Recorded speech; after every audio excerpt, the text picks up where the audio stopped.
दोस्तों, इस संसार में प्रेम एक ऐसा कारक है जिसे आध्यात्मिक जगत से लेकर सांसारिक जगत के लोग सीधे मोह माया से जोड़ते हैं। कहा जाता है कि प्रेम अंधा होता है और इसके प्रभाव में आने वाले इंसान भी एक दूसरे की माया से बंध जाते हैं। वर्षों से चली आ रही शीरी फरहाद और लैला मजनू की कहानी इसी प्रेम की देन है, जिसे दुनिया आज भी याद करती है। लेकिन क्या आप प्रेम से जुड़ी साधना के बारे में जानते हैं, जो किसी व्यक्ति को मोह के तालाब में डुबोने की बजाय उबारने का काम करती है? दरअसल सद्गुरु स्वामी कृष्णानंद जी महाराज प्रेम साधना के बारे में बताते हुए इसे केमिस्ट्री से जोड़ते हैं। वे कहते हैं कि हमारे शरीर से निकलने वाला ऑक्सीटोसिन नामक रासायनिक पदार्थ प्रेम साधना को सफल बनाने में बड़ी भूमिका निभाता है, क्योंकि सही तरीके से साधना करने वाला इंसान इसके जरिए मोह से घिरे इस संसार से निकलने का काम करता है। प्रेम में, साधना में, प्रेम में एक रसायन जो है, प्रेम रसायन निर्जरित होता है। उसका नाम क्या है जानता है? वैज्ञानिक लोग क्या नाम रखा है, डॉक्टर लोग? ऑक्सीटोसिन। हिंदी में कहा जाता है प्रेम रसायन, और इस तरह से नाम रखा है लोग उसका ऑक्सीटोसिन। ऑक्सीटोसिन रसायन।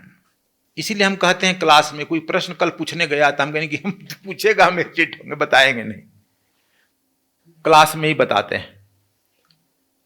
तो देखो, सन्यासी लोग भी नहीं बताएं।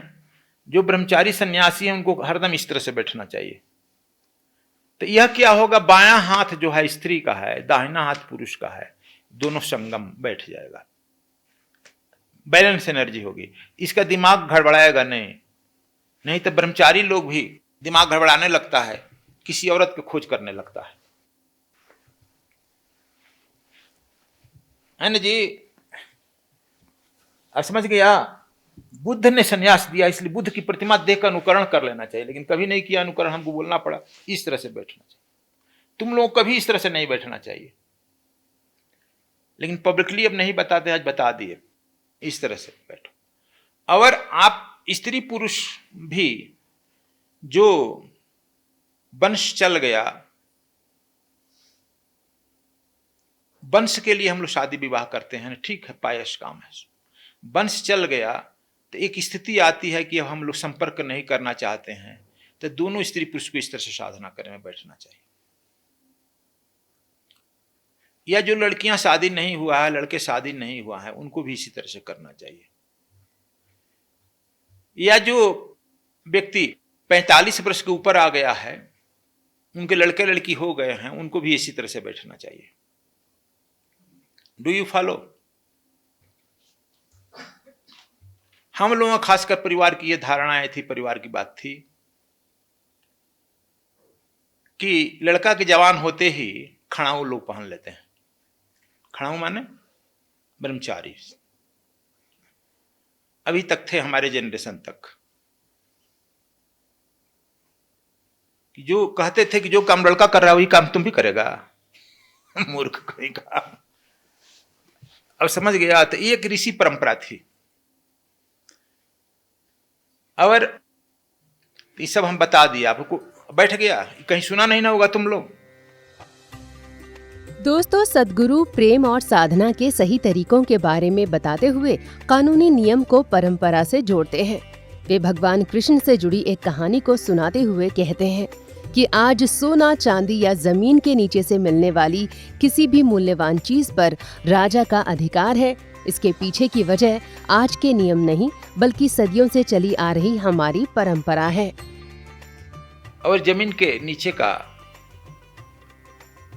भाग, नीचे का द्रव्य चीज, कीमती चीज राजा का होता है। तभी से यह कानून ही बन गया। समझ गया?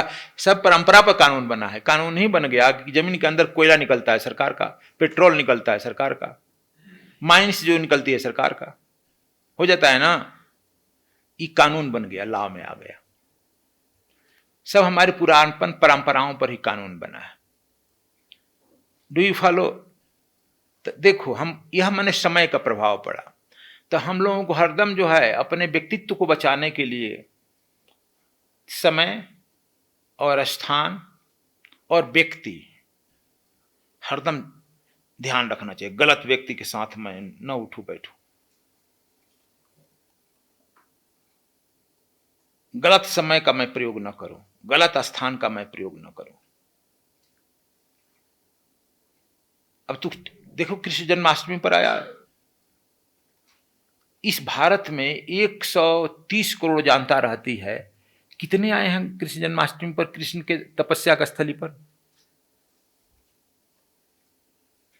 पूरे महिला देख लो कितने। इसका मतलब कि जरूर तुम लोगों का पूर्व जन्म का कृष्ण से संबंध है, कुछ ना कुछ पूर्व जन्म से तपस्या का संबंध है। गिरता हुआ पहाड़, गरजता हुआ आकाश, फटता हुआ बादल, सब चुनौती को स्वीकार करते हुए आगे बढ़ते आया। तो दोस्तों, ये प्रेम और उससे जुड़ी साधना को लेकर सद्गुरु के विचार हैं। आप क्या सोचते हैं इस वीडियो को लेकर? कमेंट बॉक्स में जरूर बताएं। और सद्विप्र समाज सेवा संस्थान व सद्गुरु धाम से जुड़ने और अपना योगदान देने के लिए स्क्रीन पर दिए गए QR कोड को जरूर स्कैन करें। धन्यवाद।